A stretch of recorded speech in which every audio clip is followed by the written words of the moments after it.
Hi friends, KD Sunny classes में आपका स्वागत है। तो मैं आशा करता हूँ सभी अच्छे होंगे। तो पिछली वीडियो में हमने जान लिया था भैया यूनिट 2 के बारे में। तो यूनिट 2 में हमने कुछ न्यूमेरिकल्स को भी किया था और आज हम स्टार्ट करने जा रहे हैं यूनिट नंबर 3। और यूनिट नंबर 3 का नाम है तत्वों का वर्गीकरण एवं गुणधर्मों में आवर्तिता। ठीक है, तो classification of element and periodicity in properties. ठीक है, तो कुल मिला के बात मैं ये कहता हूँ ये जो चैप्टर है हमारा भैया थोड़ा थ्योरेटिकल्स है। कैसा है भैया? थ्योरेटिकल है। तो इसको कवर करने के लिए हमें ध्यान देना होगा, थोड़ा हमें थ्योरी पर ज़्यादा ध्यान देना होगा।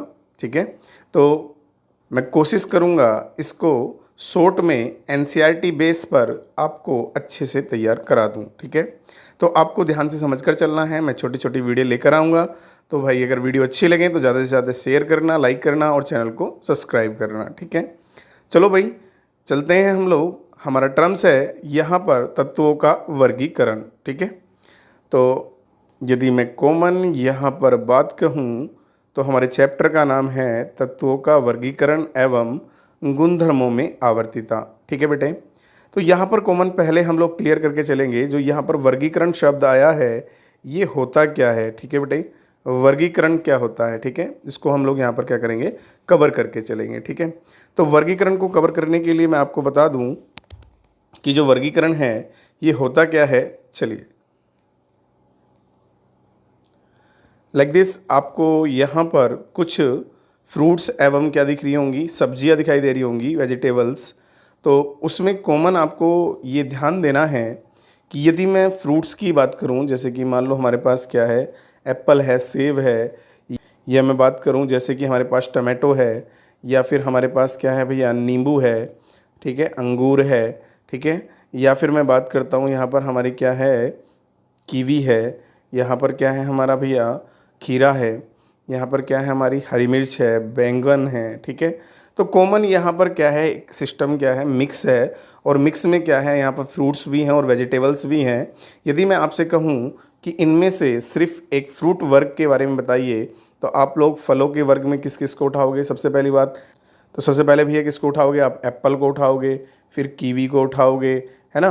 तो इस प्रकार से उठाकर क्या करोगे, एक तरफ कर दोगे। अगर हम वेजिटेबल की बात करें तो आप लोग क्या करोगे भैया, टमाटर को अलग करोगे, हैं, ओके, बैंगन का अलग कर दोगे, या फिर आप नींबू को अलग कर दोगे, शिमला को अलग कर दोगे। ठीक है ना, तो ये सब किस में आ गया, वेजिटेबल्स में आ गया। तो इस प्रकार से हम क्या करते हैं, अलग अलग वर्ग में रखते हैं गुणों के आधार पर। ठीक है, चलिए आगे चलते हैं नेक्स्ट।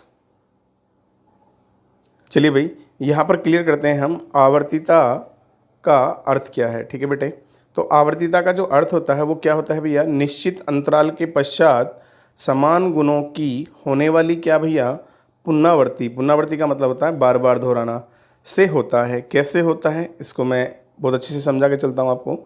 लाइक दिस, हमारे पास क्या है, ये वर्ग है। उसके बाद क्या आया है हमारे पास, गोला आया है।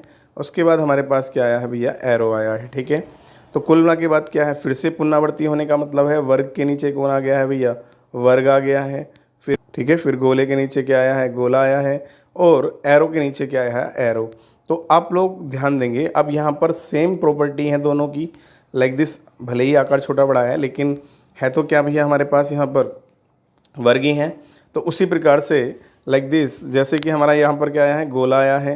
ठीक है ना, यहाँ पर क्या आए हैं, एरो के नीचे एरो आए हैं। तो इसका मतलब क्या होता है कि एक निश्चित अंतराल से क्या होता है, समान गुणों की क्या होती है, पुनरावृत्ति होती है। समझ गए? चलिए आगे चलते हैं नेक्स्ट। अगला टर्म्स हमारा कहता है भैया क्या, तत्वों का वर्गीकरण क्यों आवश्यक है। तत्वों का वर्गीकरण क्यों आवश्यक है, बिल्कुल कॉमन बात भैया, इसको जरा ध्यान से समझ कर चलेंगे। तो अब तक हम यह जान चुके हैं कि तत्व सभी प्रकार के क्या है भैया, पदार्थों की मूल क्या होती है, इकाई होती है। बिल्कुल सही बात है, लेकिन कह रहा है कि सन 1800 में केवल कितने भैया, 31 एलिमेंट्स ज्ञात थे।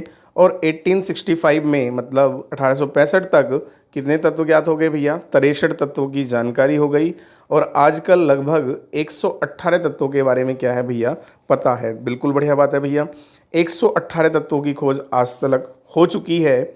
लेकिन अभी मैं कहूँ तो हो सकता है एका तत्व को अभी सही रूप से मान्यता नहीं मिली है। ठीक है, चलिए जिनमें से अगर यदि मैं बात करूँ, अब तक जो तत्व खोजे गए हैं जिनमें 92 तत्व कैसे होते हैं भैया, प्राकृतिक हैं, और उसके बाद के सारे तत्व कैसे हैं भैया, आर्टिफिशियल हैं।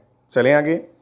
नेक्स्ट टर्म कहता है इन सारे तत्वों और उनके असंख्य यौगिकों के रसायन का अध्ययन अलग अलग कर पाना बहुत कठिन है।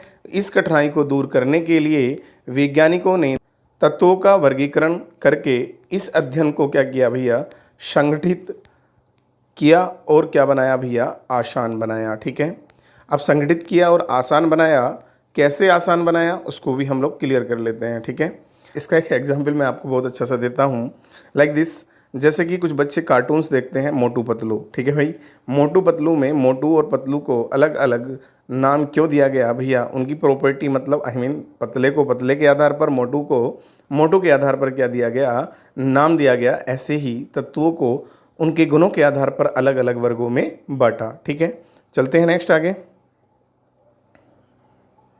अगला टर्म्स हमारा आता है भैया आवर्त सारणी की परिभाषा। ठीक है, आवर्त सारणी की परिभाषा बहुत अच्छे से समझ में तब आएगी, पहले एक मैं एग्जाम्पल आपको बता के चलूँगा। ठीक है, तो चलिए कॉमन में अगर यहाँ पर ध्यान दूँ, यहाँ पर देखेंगे सब लोग, यदि कॉमन में यहाँ पर ध्यान दूँ, क्या भैया मेरे पास कुछ तत्वों के क्या हैं, इलेक्ट्रॉनिक कॉन्फ़िगरेशन है, बेरिलियम, मैग्नीशियम, कैल्शियम, ठीक है ना, स्ट्रेंशियम। ओके, अब कॉमन इन सब का जो परमाणु क्रमांक है वो कितना है भैया, हमारा कितना है, बेरिलियम का 4 है, मैग्नीशियम का कितना है, 12 है, कैल्शियम का 20 और स्ट्रेंशियम का 38 है। लेकिन यदि मैं इलेक्ट्रॉनिक कॉन्फ़िगरेशन की बात करूं तो सभी के लास्ट शेल को ध्यान देंगे, यहाँ से सभी के लास्ट शेल पर ध्यान देते हुए चलेंगे। अब आप लोग देखिए भाई, सभी के लास्ट शेल में क्या है, अंतिम इलेक्ट्रॉन जो आ रहा है सभी का किस में आ रहा है भैया, एस सब सेल में आ रहा है, और कितने इलेक्ट्रॉन है सभी में, 2 इलेक्ट्रॉन है। तो कॉमन में यहाँ से कह सकता हूँ इनका एक सबका करैक्टर बन जाता है क्या भैया, NS2। क्या बन जाता है, NS2, मतलब कि सभी में N का मान क्या होगा, डिफरेंट होगा, बट लास्ट सब सेल जो होगा वो S होगा, और इलेक्ट्रॉन कितने होंगे भैया, 2 होंगे। कॉमन सब में देख सकते हैं। तो इसका मतलब क्या है, ये इनका करैक्टर है, और इन सभी को इसीलिए कहाँ रखा गया है, एक ही वर्ग में रखा गया है। ठीक है, ऐसे ही और मैं एग्जाम्पल बता देता हूँ आपको, लाइक दिस। जैसे कि हमारे पास ये एग्जाम्पल हमारे पास आ जाता है। ठीक है, तो इस पर ध्यान देंगे। यहाँ पर ये क्या है हमारे पास, हीलियम है, नियोन है, आर्गन है, क्रिप्टॉन है, जीनोन है। ठीक है ना, ऐसे ही भैया यहाँ पर क्या दिए हैं, इन सब के परमाणु क्रमांक दिए हैं। और यदि मैं इनके इलेक्ट्रॉनिक कॉन्फ़िगरेशन की बात करूँ, केवल इसको छोड़कर, किसको छोड़कर भैया, केवल इसको छोड़कर बाकी सभी में ध्यान देंगे, सभी में इलेक्ट्रॉन क्या पहुँच रहा होगा, लास्ट में किस में पहुँच रहा होगा भैया, P सब सेल में पहुँच रहा होगा। किस में पहुँच रहा होगा सब में भैया, P सब सेल में पहुँच रहा होगा। और सभी के अंदर P में इलेक्ट्रॉन जो आ रहा है वो कितने आ रहे हैं, 6 आ रहे हैं। कितने आ रहे हैं भैया, 6 आ रहे हैं। तो कॉमन में यहाँ से कह सकता हूँ कि इसका जो इलेक्ट्रॉनिक कॉन्फ़िगरेशन होगा वो क्या होगा भैया, NS2NP कितना होगा, 6 होगा। कितना होगा भैया, 6। तो कॉमन यहाँ से क्लियर हो गया है कि N का मान चाहे कुछ भी हो, लेकिन P सब सेल में कितने इलेक्ट्रॉन आएंगे, 6 आएंगे।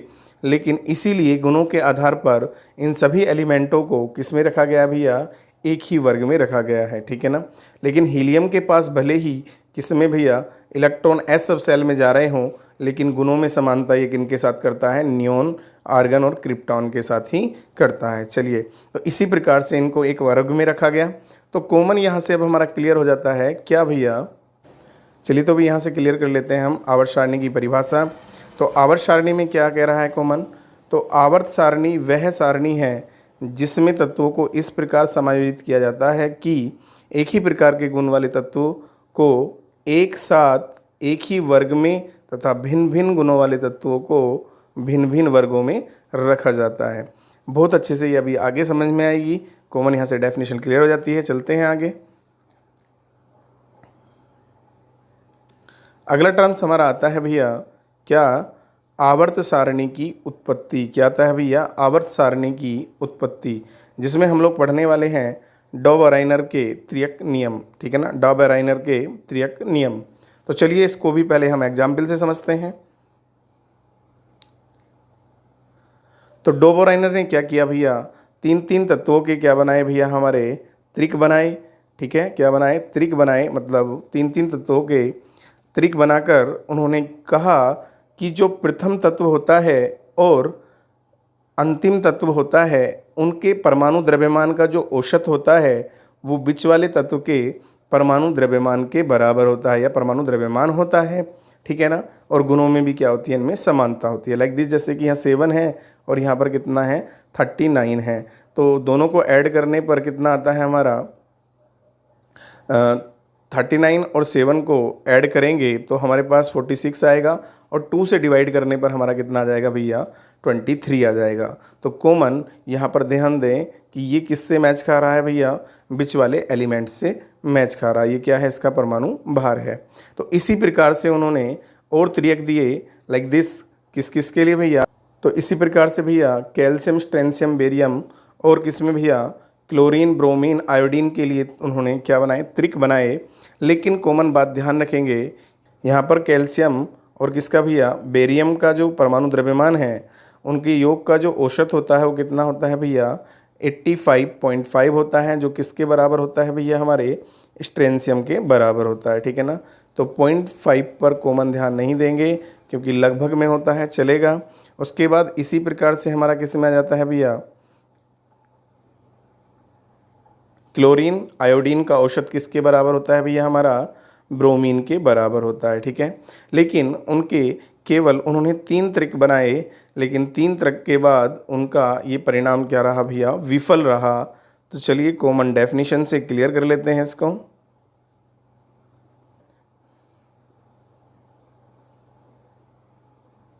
चलिए, कॉमन डो बोराइनर ने समान भौतिक व रासायनिक गुणों वाले तत्वों को इस प्रकार समायोजित किया कि प्रथम व, यहाँ पर व आएगा भैया, ठीक है, व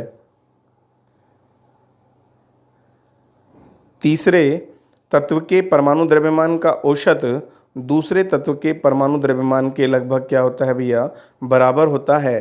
तो इन तत्वों के समूह को डो बोराइनर के त्रिक कहते हैं। ठीक है, चलिए आगे चलते हैं नेक्स्ट। अगला टर्म्स बेटे, AEB चैनकोराइट्स ने तत्वों को बढ़ते हुए परमाणु द्रव्यमान के क्रम में व्यवस्थित किया और उन्होंने एक बेलनाकार, कैसा भैया, बेलनाकार या पेचनुमा सारणी बनाई। इस सारणी में तत्वों के गुणधर्मों में पुनरावृत्ति को दर्शाया गया तथा पाया गया कि समान गुण वाले तत्व एक ही रेखा पर क्या होते हैं, संलग्न हैं, जो कि सारणी के केंद्र से गुजरती है। परंतु यह नियम भी अधिक ध्यान आकर्षित नहीं कर सका। ठीक है बेटे, ये यहाँ पर आकर्ष है, ध्यान रखेंगे। तो इस प्रकार से फिर हमारा तीसरा नियम आया न्यूलैंड का अष्टक नियम। ठीक है बेटे, जिसके लिए हम लोग जानेंगे नेक्स्ट वीडियो में। आज के लिए इतना ही, मिलते हैं फिर नेक्स्ट वीडियो में, तब तक के लिए धन्यवाद।